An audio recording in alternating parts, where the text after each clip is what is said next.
High করো। Hi everyone, আপনারা সবাই কেমন আছেন? আশা করি সবাই ভালো আছেন, আমরাও ভালো আছি। দেখতেই পাচ্ছেন আমরা এখন একটা ক্যাফেতে। তো কি বলবো, সবাই জানেন যে আজকে আমার বার্থডে। হ্যাঁ, বার্থডে পালন করার কোনো ইচ্ছা বা কোনো কিছুই ছিল না, কোনো প্ল্যান ছিল না। তো ওই যে আমার হাজব্যান্ড হঠাৎ করে চলে আসছে পঞ্চগড় থেকে, হৃদয় দাদা এদের জন্য কেকটা আসলে কাটা, মানে ছোট পরিসরে আর কি। তো দিদি বলো না।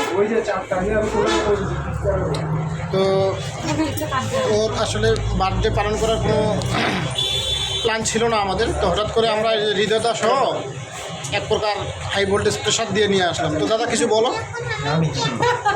দাদা কিছু বলবো না। দিদির আজকে বার্থডে, হ্যাঁ, হঠাৎ জানলাম আর কি। তারপর দাদাকেও জোর করে তুলে নিয়ে আসলাম। তো দাদা কিন্তু প্রচুর জার্নি করে, বিভিন্ন জায়গায় ঘুরে বেড়ায়। হ্যাঁ, এই জন্য দাদাকেও আমার খুব ভালো লাগে। হ্যাঁ, আর এই দাদারও সব হচ্ছে আপনার বৌদির পাশেই, স্টুডিওর পাশেই। আর এই যে দেখেন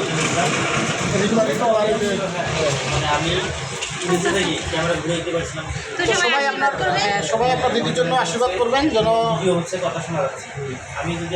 ও আরও অনেক দূর এগিয়ে যেতে পারে। হ্যাঁ, আপনাদের আশীর্বাদে সে আসলে অনেক দূর এগিয়ে গেছে, আরও যেন এগিয়ে যেতে পারে। সবার ভালোবাসা এই মুহূর্তে আমরা কামনা করতেছি। তো সবাই ভালো থাকবেন। Happy birthday to Deepa. Thank you. বাবুকে দেখো।